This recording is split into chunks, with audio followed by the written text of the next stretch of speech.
So some of you seem to think that I'm just a negative Nancy, and I love being negative, and I live and breathe negativity, and that's all I do, and well, maybe you're right a little. But the reason why I love talking shit about things is because I feel like I'm far more passionate when ranting, and just in general have way more to talk about when it comes to that. Angry Video Game Nerd didn't review good games because criticism is what he likes doing. Is he a far-right grifter, incel, homophobe, or whatever you guys call me for criticizing stuff? But enough of that, because this video isn't about me. It's about the actual good parts of this pretty poisonous community, however limited they may be. Because for a community with majority shit content, it's good to see that at least some people try. A lot of the people I bring up and praise in this video might not like me very much for various reasons, and that's okay. I'm just here to show them some love, and I don't expect to get any in return. This is essentially a sequel video to my top 5 worst DBD YouTubers, by the way, so watch that if you haven't, because even though the content in this community is in general really shitty and really bad and kind of worth criticism, there are definitely some diamonds in the rough that I want to highlight, so without further ado, let's go. Number 5, Otzdarva. Now, I may get crucified for daring to have Otzdarva of all content creators so low on the list. I mean, he's basically the Dead by Daylight messiah who can do nothing wrong, and pretty much everyone likes him, right? You know he's gotta be a good creator if even I like his content despite hating a majority of large DVD content creators. So why is he so low? Well, I'll get to that later, but just being on the list is enough for you to know that I highly recommend his content. But if you're watching this, you've definitely seen it. He does a little bit of everything, from showcasing niche perks to creative streaks, killer tier lists, weird strategies, balancing discussions, rants. I feel like he's basically stretched the game thin and covered nearly everything at this point, but not in a bad way. He's also the best DBD channel for beginners, in my opinion. I've been watching him since 2020 when I started playing, and even back then he was really good for new players. He truly just oozes like pure passion for the game. The fact he's pumping out this consistent, usually high quality content around this game for the past 7 years or so is insane, because I feel like most people would have gotten burnt out a long time ago, but he always has something to say when it comes to most situations regarding DBD, and sometimes even gets in trouble for hot takes despite being a huge content creator, which almost never happens to any other big content creators, who heavily filter themselves and don't challenge anyone or say anything remotely offensive. I honestly feel like every gaming community kind of deserves their top creator to be someone like Otzdarva, someone who's always pushing the game further and constantly making informative and passionate content on all things DBD. So it seems like I really like him, right? I mean, I watch pretty much all of his videos, so why the number 5 placement? Well, first of all, some of his videos come across kind of passionless some of the time, and I can't even blame it for it since he's pretty much done everything DBD and has primarily been doing DBD for like 7 years. Still, as an example though, I remember seeing a video he made on a new trapper trick, and it was ultimately about using his brown add-on that lets you step on your own trap to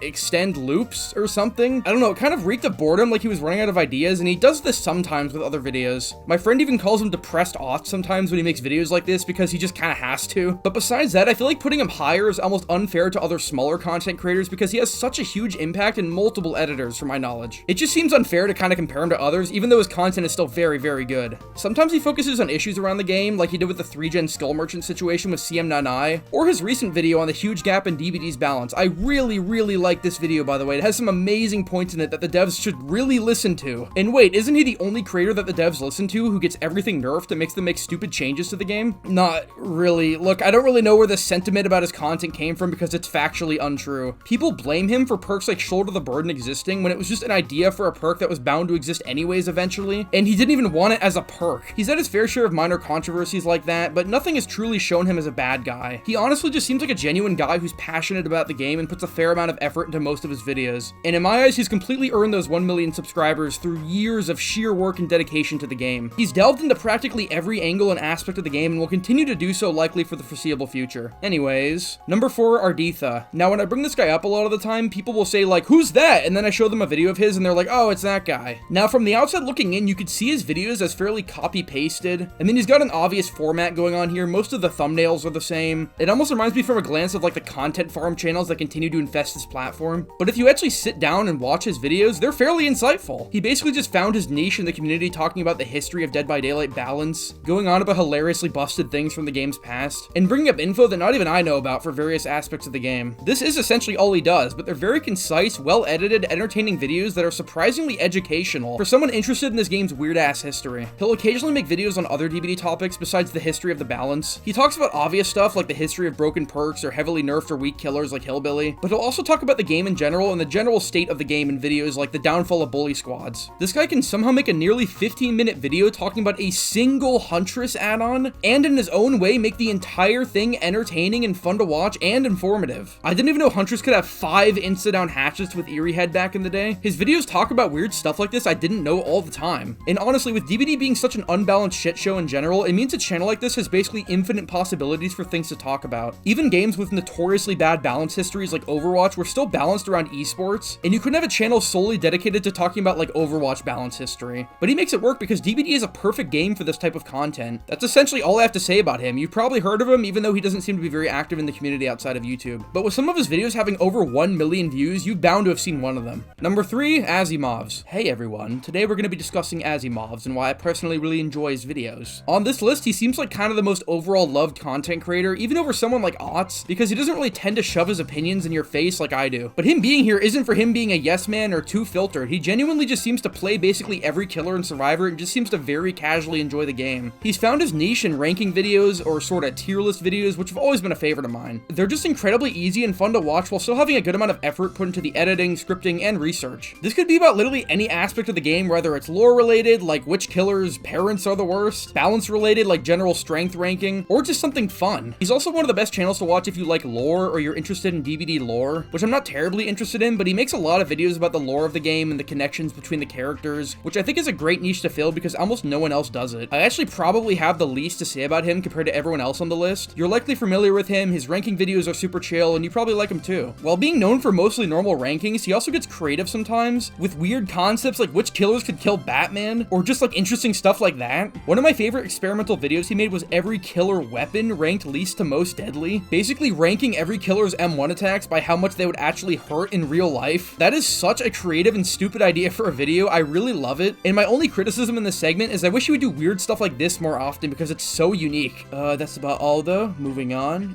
Goodbye. Number 2, RABLATS. RABLATS has recently been gaining attention in the community for his high quality and entertaining animations. It might feel kind of unfair to compare someone with such vastly different content to the rest of the creators in this video, but honestly, putting him lower or excluding him on the list for just being an animator feels kind of wrong, so I put him here. He's basically the only major Dead by Daylight animator since Samimation left or got canceled or something. Yeah, I don't really know what happened there. You can tell me in the comments, I guess. He's mostly well known for his Every Killer game series, where he'll animate what typically happens in a standard DBD match with the killer using his own animation style. I personally love the cartoony style and heavily prefer it to Samimation's look, but I know nothing about animation. I'm just saying what I prefer as a consumer. He seems to have a fairly positive reputation in the DBD scene, but people have recently tried canceling him over using AI in a singular shot of Meg's mouth. Like I'm serious. There are even some saying he is Samimation, which I'm not even gonna get into. All I know is from the outside looking in, he just makes great animations with high production value and interacts with his community in an extremely positive way. He's also someone who clearly plays the game too and is familiar with it and isn't just making animation because it's a popular game or something. A lot of his animations, particularly the Wesker or Dracula ones, are extremely accurate to how an average match of solo queue goes as Survivor, with things like the killer giving up or losing only to have a huge comeback in the endgame with perks like in the Dracula video, or trying to avoid a pain res DMS combo only for your teammate to stay on the gen and then go next on hook. He's clearly someone familiar with the game and the behaviors of the average players you'd find in a normal match. As far as I know, he's going to keep making animations of killers for the foreseeable future, and the next one is going to be Singularity, which is my personal favorite killer in the game, so I'm very excited to see that. I recommend giving his stuff a watch for sure, because while it's not extremely comparable to most of the normal content creators in this video, that's actually what makes him unique. Some of the bits in his animations are actually like genuinely hilarious and make me laugh, and sometimes how accurate they are to the game could just be really uncanny. But yeah, that's about all I have to say about him. Moving on. Alright, so before the top choice, I'm going to throw some quick honorable mentions at you. Pixelbush. Now, Pixelbush is kind of another variety channel that does a lot of edited discussion videos on a variety of DBD topics, but he's most well known for his lore videos. If you're even remotely interested in the DBD lore, you'd be very interested in his videos on certain killers or concepts of DBD. If you're not, though, there's genuinely a lot of good and well put together opinion videos too, and I honestly feel like he deserves more views even though he's well known in the community and he seems to be doing fairly well. His videos are just fairly high effort and even creative at times. From what I've heard in whispers, he doesn't like me very much, but I can't let that take away from his content. Consider him the number 6 spot, basically. Sire Cozy. Sire Cozy uploads fairly infrequently, mostly about the updates and the history of DBD, kind of like Ardetha. He's kind of the YouTuber who popularized doing this and even has tutorials on how to play older versions of DBD if you're interested. This is mostly to showcase older versions of killers, which is an incredibly cool niche to fill. But he's also made videos on fairly weird topics that I didn't even know existed, like why behavior ban modding. It's an incredibly interesting watch and no one else has really talked about this stuff before. Killer Whale. Killer Whale quit DBD, so he's not on the list, but if he was still making videos, he actually might be like number 1. I'm serious. Some of his videos, these ones in particular, are some of the best DBD videos on the platform and genuinely are extremely funny and entertaining too, while presenting his points too. He quit the game for his own reasons, which he highlights in this video, but when he was active for a couple years, he was making some of the best DBD content content I've ever seen. I can't even put him on the list because by definition, he's not a DBD YouTuber at all. But if you want me to go into more detail about him, I probably will in the DBD graveyard whenever that comes out, because his content was actually top tier. For people who want to know what types of content I mean when I say the community deserves better, it's videos like this. Anyways, moving on. Mr. Taterhead. The aforementioned Kill a Whale made an entire video on Mr. Taterhead, so watch that if you're more interested in more detailed thoughts on him. But basically, he makes the most highly educational Survivor content on the platform, and it's not even close. His niche is explaining how to properly loop maps as Survivor while making the most of your resources and having a fun time while doing it. Watching some of his videos has made me see certain maps in a completely different way, like the main area in Larry's Memorial Institute, or the main building on Sanctum of Wrath. These are two areas in the maps I highly underestimated when playing and saw them as fairly weak main structures, especially Sanctum of Wrath, but the way he analyzes and sees the game is unlike anyone else, and now I fear survivors who are able to loop like he does. He hasn't even used perks at all since 2020, he's genuinely just really good at the game. Quiet Kills. Look, I know a lot of my friends hate this guy for one reason or another, but I honestly think he's pretty funny. He just has such a sarcastic and aggressive energy in his videos, and he clearly knows what he's saying is stupid and just stands by it anyways sometimes. I just think it's hilarious listening to him. He just sort of has this like hyper-ironic fuck you energy. His thumbnails are kind of slop, and sometimes his videos have barely any editing or effort, but when it comes to sheer personality, he's extremely passionate. People may hate him for one controversy or another,